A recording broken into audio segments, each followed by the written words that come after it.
of the Further Adventures of Tommy from The Secret Adversary by the illustrious Agatha Christie. So let's get into it. Chapter 16, The Further Adventures of Tommy. From a darkness punctuated with throbbing stabs of fire, Tommy dragged his senses slowly back to life. When he at last opened his eyes, he was conscious of nothing but an excruciating pain through his temples. He was vaguely aware of unfamiliar surroundings. Where was he? What had happened? He blinked feebly. This was not his bedroom at the Ritz. And what the devil was the matter with his head? "Damn," said Tommy, and tried to sit up. He had remembered he was in that sinister house in Soho. He uttered a groan and fell back. Through his almost closed lids, he reconnoitered carefully. What a great word, reconnoitered.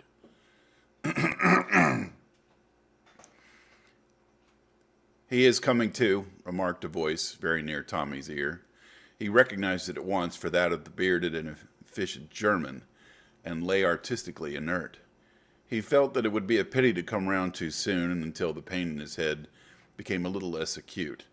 He felt quite incapable of collecting his wits. Painfully, he tried to puzzle out what had happened. Obviously, somebody must have crept up behind him as he listened and struck him down with a blow on the head. They knew him now for a spy and would in all probability give him short shrift. Undoubtedly, he was in a tight place. Nobody knew where he was, therefore he need expect no outside assistance, and must depend solely on his own wits. "Well, here goes," murmured Tommy to himself, and repeated his former remark. "Damn," he observed, and this time succeeded in sitting up. In a minute, the German stepped forward and placed a glass to his lips with the brief command, "Drink." Tommy obeyed. The potency of the draw made him choke, but it cleared his brain in a marvelous manner. He was lying on a couch in the room in which the meeting had been held. On one side of him was the German, and on the other the villainous-faced doorkeeper who had let him in. The others were grouped together at a little distance away, but Tommy missed one face. The man known as Number One was no longer of the company. "Feel better?" asked the German as he removed the empty glass.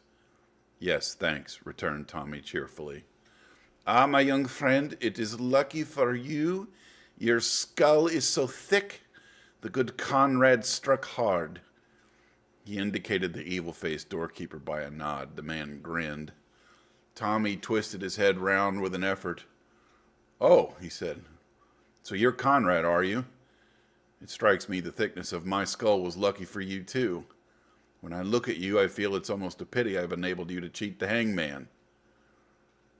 The man snarled, and the bearded man said quietly, "You would have run no risk of that." "Just as you like," replied Tommy. "I know it's the fashion to run down the police. I rather believe in them myself." His manner was nonchalant to the last degree. Tommy Beresford was one of those young Englishmen not distinguished by any special intellectual ability, but who are emphatically at their best in what is known as a tight place. Their natural diffidence and caution fall from them like a glove. Tommy realized perfectly that in his own wits lay the only chance of escape, and behind his casual manner he was racking his brains furiously. The cold accents of the German took up the conversation. "Have you anything to say before you are put to death as a spy?" "Simply lots of things," replied Tommy with the same urbanity as before. "Do you deny that you were listening at the door?" "I do not. I must really apologize, but your conversation was so interesting that it overcame my scruples." "How did you get in?" "A dear old Conrad here." Tommy smiled deprecatingly at him. "I hesitate to suggest pensioning off a faithful servant, but you really ought to have a better watchdog." Conrad snarled impotently and said sullenly, as the man with the beard swung round upon him, "He gave the word. How was I to know?" "Yes," Tommy chimed in. "How was he to know? Don't blame the poor fellow. His hasty action has given me the pleasure of seeing you all face to face. He fancied that his words caused some discomposure among the group, but the watchful German stilled it with a wave of his hand. Dead men tell no tales, he said evenly. Ah, said Tommy, but I'm not dead yet. You soon will be, my young friend, said the German. An assenting murmur came from the others. Tommy's heart beat faster, but his casual pleasantness did not waver. I think not, he said firmly. I should have a great objection to dying. He had got them puzzled. He saw that by the look on his captor's face. Can you give us any reason why we should not put you to death? Asked the German. Several, replied Tommy. Look here, you've been asking me a lot of questions. Let me ask you one for a change. Why didn't you kill me off at once before I regained consciousness? The German hesitated, and Tommy seized his advantage. Because you didn't know how much I knew, and where I obtained that knowledge. If you kill me now, you never will know. But here the emotions of Boris became too much for him. He stepped forward, waving his arms. You hellhound of a spy, he screamed. We will give you short shrift. Kill him! Kill him! There was a roar of applause. You hear? Said the German, his eyes on Tommy. What have you to say to that? Say, Tommy shrugged his shoulders. Pack of fools. Let them ask themselves a few questions. How did I get into this place? Remember what dear old Conrad said, with your own password, wasn't it? How did I get a hold of that? You don't suppose I came up those steps haphazard and said the first thing that came into my head? Tommy was pleased with the concluding words of this speech. His only regret was that Tuppence was not present to appreciate its full flavor. That is true, said the working man suddenly. Comrades, we have been betrayed. An ugly murmur arose. Tommy smiled at them encouragingly. That's better. How can you hope to make a success of any job if you don't use your brains? You will tell us who has betrayed us, said the German. But that shall not save you. Oh, no. You shall tell us all that you know. Boris here knows pretty ways of making people speak. Bah, said Tommy scornfully, fighting down a singularly unpleasant feeling in the pit of his stomach. You will neither torture me nor kill me. And why not? Asked Boris. Because you'd killed the goose that lays the golden eggs, replied Tommy quietly. There was a momentary pause. It seemed as though Tommy's persistent assurance was at last conquering. They were no longer completely sure of themselves. The man in the shabby clothes stared at Tommy searchingly. He's bluffing you, Boris, he said quietly. Tommy hated him. Had the man seen through him? The German, with an effort, turned roughly to Tommy. What do you mean? What do you think I mean? Parried Tommy, searching desperately in his own mind. Suddenly, Boris stepped forward and shook his fist in Tommy's face. Speak, you swine of an Englishman, speak! Don't get so excited, my good fellow, said Tommy calmly. That's the worst of you foreigners. You can't keep calm. Now, I ask you, do I look as though I thought there were at the least a chance of your killing me? He looked confidently round and was glad they could not hear the persistent beating of his heart, which gave the lie to his words. No, admitted Boris at last suddenly. You do not. Thank God he's not a mind reader, thought Tommy. Aloud he pursued his advantage. And why am I so confident?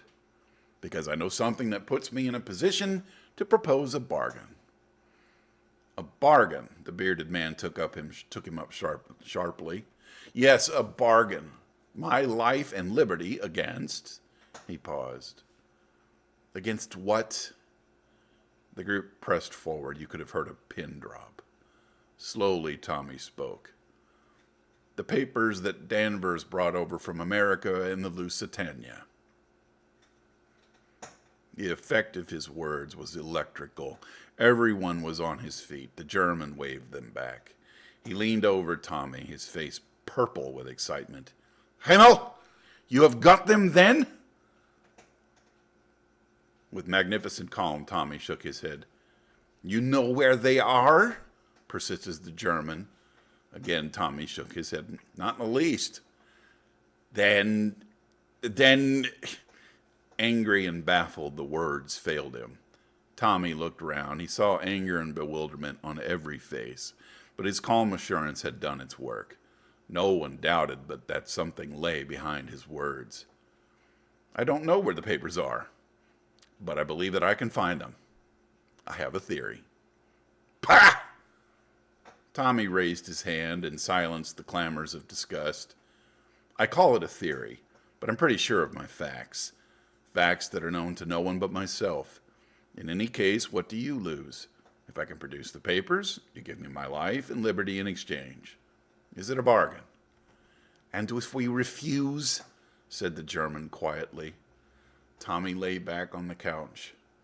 The 29th, he said thoughtfully, is less than a fortnight ahead. For a moment, the German hesitated. Then he made a sign to Conrad. Take him into the other room. For 5 minutes, Tommy sat on the bed in the dingy room next door. His heart was beating violently. He had risked all on his throw. How would they decide? And all the while that this agonized questioning went on with him, And all the while that this agonized questioning went on within him, he talked flippantly to Conrad, enraging the cross-grained doorkeeper to the point of homicidal mania. At last the door opened and the German called imperiously to Conrad to return. Let's hope the judge hasn't put his black cap on, remarked Tommy frivolously. That's right, Conrad. March me in. The prisoner is at the bar, gentlemen. The German was seated once more behind the table. He motioned to Tommy to sit down opposite to him. We accept, he said harshly, on terms. The papers must be delivered to us before you go free. Idiot, said Tommy amiably. How do you think I can look for them if you keep me tied by the leg here? What do you expect then? I must have liberty to go about the business in my own way. The German laughed. Do you think we are little children to let you walk out of here leaving us a pretty story full of promises? No, said Tommy thoughtfully. Though infinitely simpler for me, I did not really think you would agree to that plan. Very well, we must arrange a compromise. How would it be if you attached little Conrad here to my person? He's a faithful fellow and very ready with the fist. We prefer, said the German coldly, that you should remain here. One of our number will carry out your instructions minutely. If the operations are complicated, he will return to you with a report, and you can instruct him further. You're tying my hands, complained Tommy. It's a very delicate affair, and the other fellow will muff it up as likely as not, and then where shall I be? I don't believe one of you's got an ounce of tact. The German rapped the table. Those are the terms? Otherwise, death. Tommy leaned back wearily. I like your style. Curt, but attractive. So be it then. But one thing is essential. I must see the girl. What girl? Jane Finn, of course. The other looked at him curiously for some minutes. Then he said slowly, and as though choosing his words with care, Do you not know that she can tell you nothing? Tommy's heart beat a little faster. Would he succeed in coming face to face with the girl he was seeking? I shall not ask her to tell me anything, he said quietly. Not in so many words, that is. Then why see her? Tommy paused. To watch her face when I ask her one question, he replied at last. Again, there was a look in the German's eyes that Tommy did not quite understand. She will not be able to answer your question. That doesn't matter. I shall have seen her face when I ask it. And you think that will tell you anything? He gave a short, disagreeable laugh. More than ever, Tommy felt that there was a factor somewhere that he did not understand. The German looked at him searchingly. I wonder whether, after all, if you know as much as we think, he said softly. Tommy felt his ascendancy less sure than a moment before. His hold had slipped a little, but he was puzzled. What had he said wrong? He spoke out on the impulse of the moment. There may be things that you know which I do not. I have not pretended to be aware of all the details of your show, but equally I've got something up my sleeve that you don't know about, and that's where I mean to score. Danvers was a damned clever fellow. He broke off as if he'd said too much, but the German's face had lightened a little. Danvers, he murmured. I see. He paused a minute, then waved to Conrad. Take him away, upstairs, you know. Wait a minute, said Tommy. What about the girl? That may perhaps be arranged. It must be. We will see about it. Only one person can decide that. Who? Asked Tommy, but he knew the answer. Mr. Brown. Shall I see him? Perhaps. Come, said Conrad harshly. Tommy rose obediently. Outside the door, his gaoler motioned to him to mount the stairs. He himself followed close behind. On the floor above Conrad opened a door, and Tommy passed into a small room. Conrad lit a hissing gas burner and went out. Tommy heard the sound of the key being turned in the lock. He set to work to examine his prison. It was a smaller room than the one downstairs, and there was something peculiarly airless about the atmosphere of it. Then he realized that there was no window. He walked round it. The walls were filthily dirty, as everywhere else. 4 pictures hung crookedly on the wall, representing scenes from Faust. Marguerite with her box of jewels, the church scene, Sybil and his flowers, and Faust and Mephistopheles. The later brought Tommy's mind back to Mr. Brown again. In this sealed and closed chamber, with its close-fitting heavy door, he felt cut off from the world, and the sinister power of the arch-criminal seemed more real. Shout as he would, no one could ever hear him. The place was a living tomb. With an effort, Tommy pulled himself together. He sank onto the bed and gave himself up to reflection. His head ached badly. Also, he was hungry. The silence of the place was dispiriting. Anyway, said Tommy, trying to cheer himself, I shall see the chief, the mysterious Mr. Brown, and with a bit of luck in bluffing, I shall see the mysterious Jane Finn also. After that, Tommy was forced to admit the prospect looked dreary. Good chapter. Let's move on. Chapter 17, Annette. The troubles of the future, however, soon faded before the troubles of the present, and of these the most immediate and pressing was that of hunger. Tommy had a healthy and vigorous appetite. The steak and chips partaken of for lunch seemed now to belong to another decade. He regretfully recognized the fact that he would not make a success of a hunger strike. He prowled aimlessly about his prison. Once or twice he discarded dignity and pounded on the door, but nobody answered the summons. Hang it all, said Tommy indignantly. They can't mean to starve me to death. A newborn fear passed through his mind that this might perhaps be one of those pretty ways of making a prisoner speak, which had been attributed to Boris. But on reflection he dismissed the idea. It's that sour-faced brute Conrad, he decided. That's a fellow I shall enjoy getting even with one of these days. This is just a bit of spite on his part, I am certain of it. Further meditations induced him in the feeling that it would be extremely pleasant to bring something down with a whack on Conrad's egg-shaped head. Tommy stroked his own head tenderly and gave himself up to the pleasures of imagination. Finally, a bright idea flashed across his brain. Why not convert imagination into reality? Conrad was undoubtedly the tenant of the house. The others, with the possible exception of the bearded German, merely used it as a rendezvous.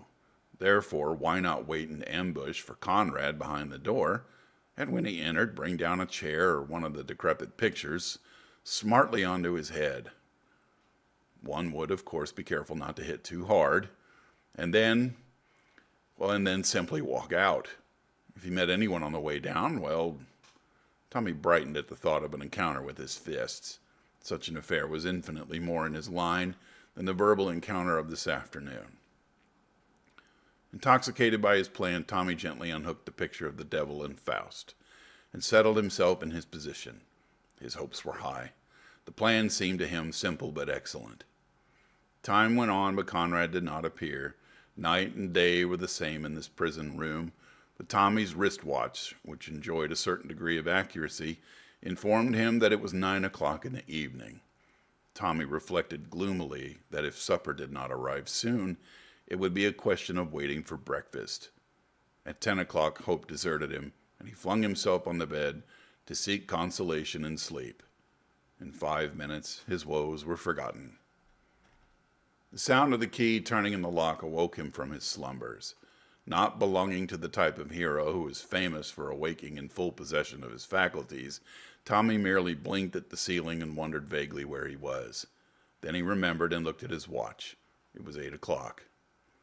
It's either early morning tea or breakfast, deduced the young man, and pray God it's the latter. The door swung open. Too late, Tommy remembered his scheme of obliterating the unprepossessing Conrad. A moment later he was glad that he had, for it was not Conrad who entered, but a girl. She carried a tray which she set down on the table. In the feeble light of the gas burner, Tommy blinked at her. He decided at once that she was one of the most beautiful girls he had ever seen. Her hair was a full, rich brown, with sudden glints of gold in it as though they were imprisoned sunbeams struggling in its depths. There was a wild rose quality about her face. Her eyes, set wide apart, were hazel, a golden hazel, that again recalled a memory of sunbeams. A delirious thought shot through Tommy's mind. "Are you Jane Finn?" he asked breathlessly.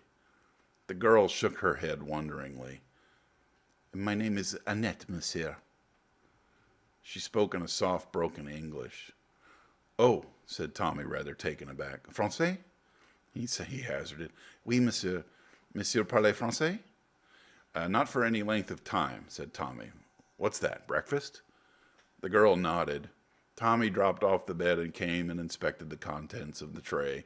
It consisted of a loaf, some margarine, and a jug of coffee. "That's pretty much my breakfast." "The living is not equal to the Ritz," he observed with a sigh, "but for what we are at least about to receive, the Lord has made me truly thankful. Amen." He drew up a chair and the girl turned away to the door. "Wait a sec," cried Tommy. "There are lots of things I want to ask you, Annette. What are you doing in this house? Don't tell me you're Conrad's niece or daughter or anything, because I can't believe it." "I do this service, monsieur. I am not related to anybody." "I see," said Tommy. "You know what I asked you just now? Have you ever heard that name?" "I have heard people speak of Jane Finn, I think." "You don't know where she is?" Annette shook her head. "She's not in this house, for instance?" "Oh, no, monsieur. I must go now. They will be waiting for me." She hurried out. The key turned in the lock. "I wonder who they are," mused Tommy as he continued to make inroads on the loaf. "With a bit of luck, that girl might help me get out of here. She doesn't look like one of the gang." At 1 o'clock, Annette reappeared with another tray, but this time Conrad accompanied her. "Well, good morning," said Tommy amiably. "Excuse me. You have not used Pear's soap, I see." Conrad growled threateningly. "No light repartee, have you, old bean? Then there, we can't always have brains as well as beauty. What we have for lunch? Stew? How do I know? Elementary, my dear Watson. The smell of onions is unmistakable." "Talk away," grunted the man. "It's a little enough time you'll have to talk in, maybe." The remark was unpleasant in its suggestion, but Tommy ignored it. He sat down at the table. "Retire, varlet," he said with a wave of his hand. "Prate not to thy betters." That evening, Tommy sat on the bed and cogitated deeply. Would Conrad again accompany the girl? If he did not, should he risk trying to make an ally of her? He decided that he must leave no stone unturned. His position was desperate. At 8 o'clock, the familiar sound of the key turning made him spring to his feet. The girl was alone. "Shut the door," he commanded. "I want to speak to you." She obeyed. "Look here, Annette. I want you to help me get out of this." She shook her head. "Impossible. There are 3 of them on the floor below." Oh, Tommy was secretly grateful for the information, but you would help me if you could. "No, monsieur." "Why not?" The girl hesitated. "I think they are my own people. You have spied upon them. They are quite right to keep you here." "They are a bad lot, Annette. If you'll help me, I'll take you away from the lot of them, and you'd probably get a good whack of money." But the girl merely shook her head. "I dare not, monsieur. I am afraid of them." She turned away. "Wouldn't you do anything to help another girl?" cried Tommy. "She's about your age, too. Won't you save her from their clutches?" "You mean Jane Finn?" "Yes." "It is her you came here to look for, yes?" "That's it." The girl looked at him, then passed her hand across her forehead. "Jane Finn. Always I hear that name. It is familiar." Tommy came forward eagerly. "You must know something about her." But the girl turned away abruptly. "I know nothing, only the name." She walked towards the door. Suddenly she uttered a cry. Tommy stared. She had caught sight of the picture he had laid against the wall the night before. For a moment he caught a look of terror in her eyes. As inexplicably it changed to relief. Then abruptly she went out of the room. Tommy could make nothing of it. Did she fancy that he had meant to attack her with it? Surely not. He rehung the picture on the wall thoughtfully. 3 more days went by in dreary inaction. Tommy felt the strain telling on his nerves. He saw no one but Conrad and Annette, and the girl had become dumb. She spoke only in monosyllables. A kind of dark suspicion smoldered in her eyes. Tommy felt that if this solitary confinement went on much longer, he would go mad. He gathered from Conrad that they were waiting for orders from Mr. Brown. Perhaps, thought Tommy, he was abroad or away, and they were obliged to wait for his return. But the evening of the 3rd day brought a rude awakening. It was barely 7 o'clock when he heard the tramp of footsteps outside in the passage. In another minute the door was flung open. Conrad entered. With him was the evil-looking number 14. Tommy's heart sank at the sight of them. "Evening, governor," said the man with a leer. "Got those ropes, mate?" The silent Conrad produced a length of fine cord. The next minute, number 14's hands, horribly dexterous, were winding the cord around his limbs, while Conrad held him down. "What the devil?" began Tommy. But the slow, speechless grin of the silent Conrad froze the word on his lips. Number 14 proceeded deftly with his task. In another minute, Tommy was a mere helpless bundle. Then at last Conrad spoke. "Thought you'd bluffed us, did you? With what you knew and what you didn't know. Bargained with us. And all the time it was a bluff. Bluff! You know less than a kitten. But your number's up now, all right. You swine." I don't know if that meant to be a censor. Tommy lay silent. There was nothing to say. He had failed. Somehow or another, the omnipotent Mr. Brown had seen through his pretensions. Suddenly, a thought occurred to him. "A very good speech, Conrad," he said approvingly, "but wherefore the bonds and the fetters? Why not let this kind of gentleman here cut my throat without delay?" "Garn," said number 14 unexpectedly. "Think we're as green as to do you in here and have the police nosing round? Not half. We've ordered the carriage for your lordship tomorrow morning, but in the meantime, we're not taking any chances." "Oh, thanks, Moog. I appreciate it, buddy. Thank you." Moog is on TikTok. "Nothing," said Tommy. "Could be plainer than your words, unless it was your face." "Stow it," said number 14. "With pleasure," replied Tommy.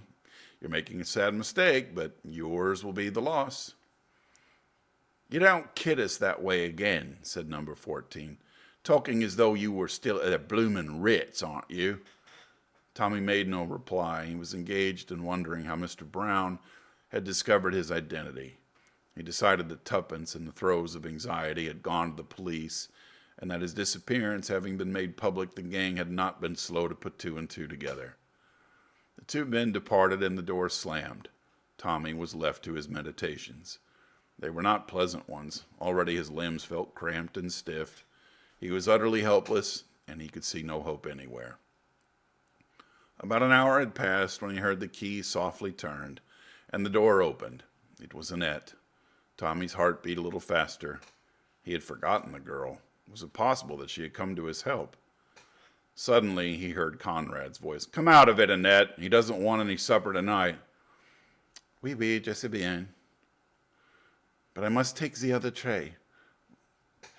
We need the things on it." "Well, hurry up," growled Conrad. Without looking at Tommy, the girl went over to the table and picked up the tray. She raised a hand and turned out the light. "Curse you!" Conrad had come to the door. "Why did you do that?"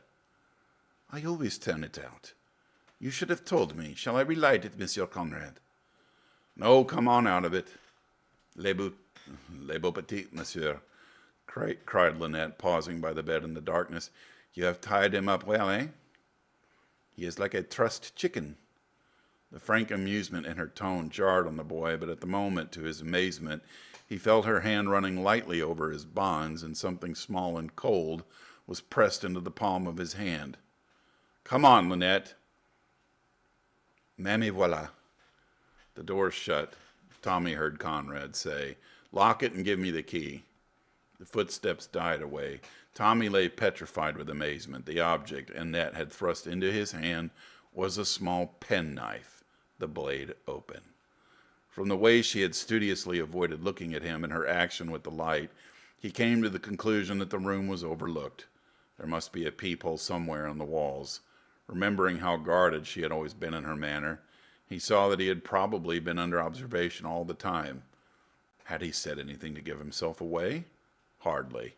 He had revealed a wish to escape and a desire to find Jane Finn, but nothing that could have given a clue to his own identity. True, his question to Annette had proved that he was personally unacquainted with Jane Finn, but he had never pretended otherwise. The question now was, did Annette really know more? Were her denials intended primarily for the listeners? On that point, he had come to no conclusion. But there was a more vital question that drove out all the others. Could he, bound as he was, manage to cut his bonds? He essayed cautiously to rub the open blade up and down the cord that bound his two wrists together. It was an awkward business, and drew a smothered ow of pain from him as the knife cut into his wrist. But slowly and doggedly he went on sawing to and fro. He cut the flesh badly, but at least he felt the cord slacken. With his hands free, the rest was easy. 5 minutes later, he stood upright with some difficulty, owing to the cramp in his limbs. His first care was to bind up his bleeding wrist. Then he sat on the edge of the bed to think. Conrad had taken the key of the door, so he could expect little more assistance from Annette. The only outlet from the room was the door. Consequently, he would perforce have to wait until the two men returned to fetch him. But when they did, Tommy smiled. Moving with infinite caution in the dark room, he found and unhooked the famous picture. He felt an economical pleasure that his first plan would not be wasted. There was now nothing to do but wait. He waited. The night passed slowly. Tommy lived through an eternity of hours, but at last he heard footsteps. He stood upright, drew a deep breath, and clutched the picture firmly. The door opened. A faint light streamed in from outside. Conrad went straight towards the gas to light it. Tommy deeply regretted that it was he who had entered first. It would have been pleasant to get even with Conrad. Number 14 followed. As he stepped across the threshold, Tommy brought the picture down with terrific force on his head. Number 14 went down amidst a stupendous crash of broken glass. In a minute, Tommy had slipped out and pulled to the door. The key was in the lock. He turned it and withdrew it just as Conrad hurled himself against the door from inside with a volley of curses. For a moment, Tommy hesitated. There was the sound of someone stirring on the floor below. Then the German's voice came up the stairs. "Gott in Himmel! Conrad, what is it?" Tommy felt a small hand thrust into his. Beside him stood Annette. She pointed up a rickety ladder that apparently led to some attics. "Quick, up here." She dragged him after her up the ladder. In another moment, they were standing in a dusty garret littered with lumber. Tommy looked round. "This won't do. It's a regular trap. There's no way out." "Hush, wait." The girl put her finger to her lips. She crept to the top of the ladder and listened. The banging and beating on the door was terrific. The German and another were trying to force the door in. Annette explained in a whisper, "They will think you are still inside. They cannot hear what Conrad says. The door is too thick." "I thought you could hear what went on in the room. There is a peephole into the next room. It was clever of you to guess. But they will not think of that. They are only anxious to get in." "Yes, but look here, leave it to me." She bent down. To his amazement, Tommy saw that she was fastening the end of a long piece of string to the handle of a big, cracked jug. She arranged it carefully, then turned to Tommy. "Have you the key of the door?" "Yes." "Give it to me." He handed it to her. "I am going down. Do you think you can go halfway? Then swing yourself down behind the ladder so that they will not see you." Tommy nodded. "There's a big cupboard in the shadow of the landing. Stand behind it. Take the end of the string in your hand, and when I let the others out, pull." Before he had time to ask her anything more, she had flitted lightly down the ladder and was in the midst of the group with a loud cry. "Mon Dieu! Mon Dieu!" "Oh, boy. Quelia!" Oh, sorry about the French. The German turned on her with an oath. "Get out of this! Go to your room!" Very cautiously, Tommy swung himself down the back of the ladder. So long as they did not turn round, all was well. He crouched behind the cupboard. They were still between him and the stairs. "Ah!" Annette appeared to stumble over something. She stooped. "Mon Dieu, voilà la clé." The German snatched it from her. He unlocked the door. Conrad stumbled out, swearing. "Where is he? Have you got him?" "We have seen no one," said the German sharply. His face paled. "Who do you mean?" Conrad gave vent to another oath. "He's got away." "Impossible. He would have passed us." At that moment, with an ecstatic smile, Tommy pulled the string. A crash of crockery came from the attic above. In a trice, the men were pushing each other up the rickety ladder and had disappeared into the darkness above. Oh, a diversion. Nice. Quick as a flash, Tommy leapt from his hiding place and dashed down the stairs, pulling the girl with him. There was no one in the hall. He fumbled over the bolts and chain. At last they yielded. The door swung open. He turned. Annette had disappeared.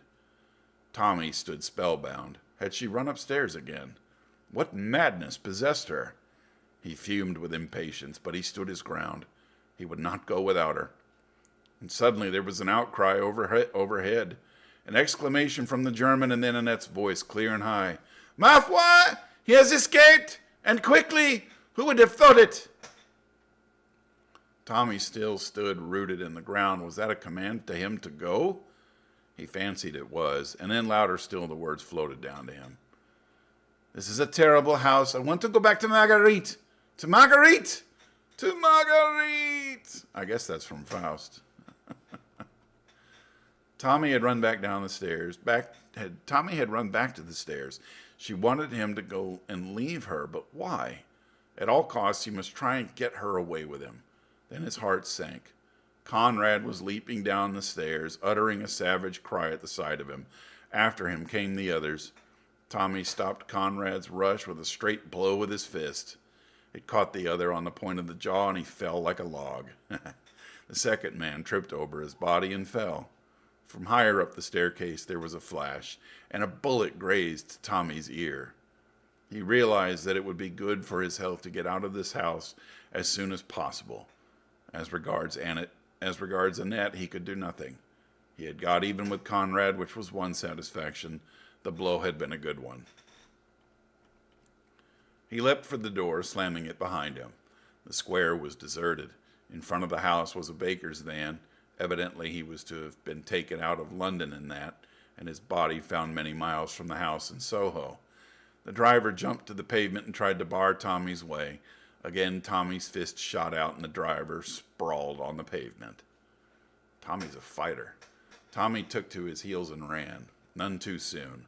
The front door opened and a hail of bullets followed him. Fortunately, none of them hit him. He turned the corner of the square.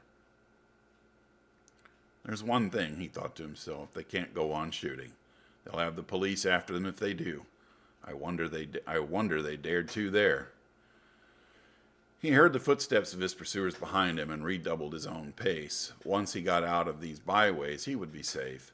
There would be a policeman about somewhere, not that he really wanted to invoke the aid of the police if he could possibly do without it. It meant explanations and general awkwardness. In another moment, he had reason to bless his luck. Excuse me. He stumbled over a prostrate figure, which started up with a yell of alarm and dashed off down the street. Tommy drew back into a doorway. In a minute, he had the pleasure of seeing his two pursuers, of whom the German was one, industriously tracking down the red herring. That's nice. Tommy sat down quietly on the doorstep and allowed a few moments to elapse while he recovered his breath. Then he strolled gently in the opposite direction. He glanced at his watch. It was a little after 5:30. It was rapidly growing light. At the next corner, he passed a policeman. The policeman cast a suspicious eye on him. Tommy felt slightly offended. Then, passing his hand over his face, he laughed. He had not shaved or washed for 3 days. What a guy he must look. He betook himself without more ado to a Turkish bath establishment, which he knew to be open all night. He emerged into the busy daylight feeling himself once more and able to make plans. First of all, he must have a square meal. He had eaten nothing since midday yesterday. He turned into an ABC shop and ordered eggs and bacon and coffee. Whilst he ate, he read a morning paper propped up in front of him. Suddenly, he stiffened. There was a long article on Kromenin, who was described as the man behind Bolshevism in Russia, and who had just arrived in London. Some thought as an unofficial envoy. His career was sketched lightly, and it was firmly asserted that he, and not the figurehead leaders, had been the author of the Russian Revolution. In the center of the page was his portrait. So that's who number one is, said Tommy, with his mouth full of eggs and bacon. Not a doubt about it. I must push on. He paid for his breakfast and betook himself to Whitehall. There he sent up his name and the message that it was urgent. A few minutes later, he was in the presence of the man who did not here go by the name of Mr. Carter. There was a frown on his face. Look here, you've no business to come asking for me in this way. I thought that was distinctly understood. Yeah, it was, sir, but I judged it important to lose no time. And as briefly and succinctly as possible, he detailed the experiences of the last few days. Halfway through, Mr. Carter interrupted him to give a few cryptic orders through the telephone. Thank you for the share, Andrew. All traces of displeasure had now left his face. He nodded energetically when Tommy had finished. Quite right. Every moment's of value. Fear we shall be too late anyway. They wouldn't wait. Would clear out at once. Still, they may have left something behind them that will be a clue. You say you've recognized number one to be Kromenin? That's important. We want something against him badly to prevent the cabinet falling on his neck too freely.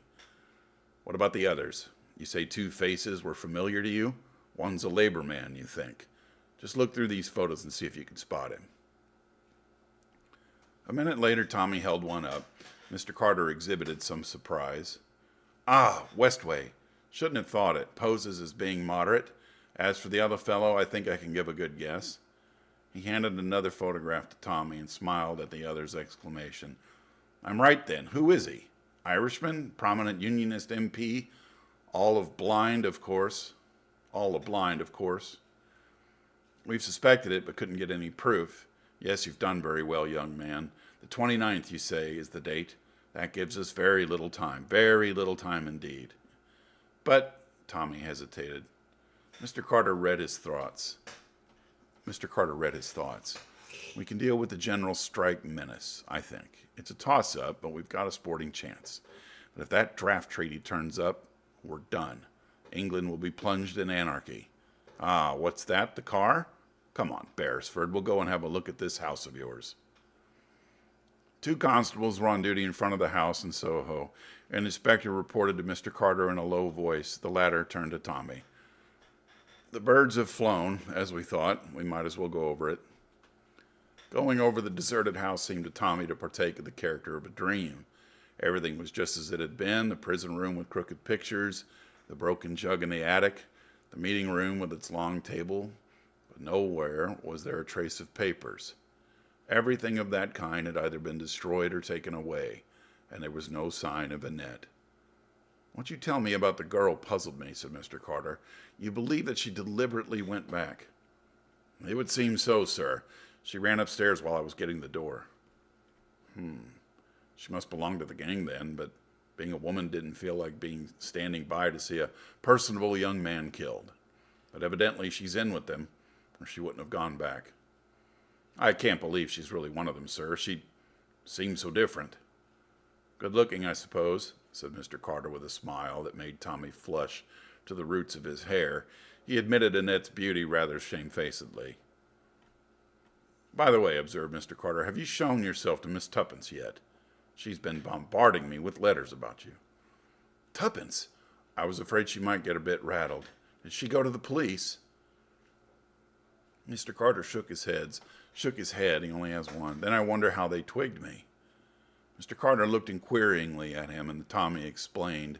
The other nodded thoughtfully. True, that's rather a curious point, unless the mention of the Ritz was an accidental remark. It might have been, sir, but they must have found out about me suddenly in some way. Well, said Mr. Carter, looking around him, there's nothing more to be done here. What about some lunch with me? Thanks awfully, sir, but I think I'd better get back and rout out Tuppence. Rout out Tuppence? Of course, give her my kind regards and tell her not to believe you're killed too readily next time. Tommy grinned. I take a lot of killing, sir. So I perceive, said Mr. Carter dryly. Well, goodbye. Remember you're a marked man now and take reasonable care of yourself. Thank you, sir. Hailing a taxi briskly, Tommy stepped in and was swiftly borne to the Ritz, dwelling the while on the pleasurable anticipation of startling Tuppence. Wonder what she's been up to. Dogging Rita, most likely. By the way, I suppose that's who Annette meant by Marguerite. I didn't get at it at the time. The thought saddened him a little, for it seemed to prove that Mrs. Vandermeyer and the girl were on intimate terms. The taxi drew up at the Ritz. Tommy burst into its sacred portals eagerly, but his enthusiasm received a check. He was informed that Miss Cowley had gone out a quarter of an hour ago. Uh-oh, where'd Tuppence go? I think we're going to end it there tonight, and we'll pick up tomorrow with Chapter 18, The Telegram. Dun, dun, dun.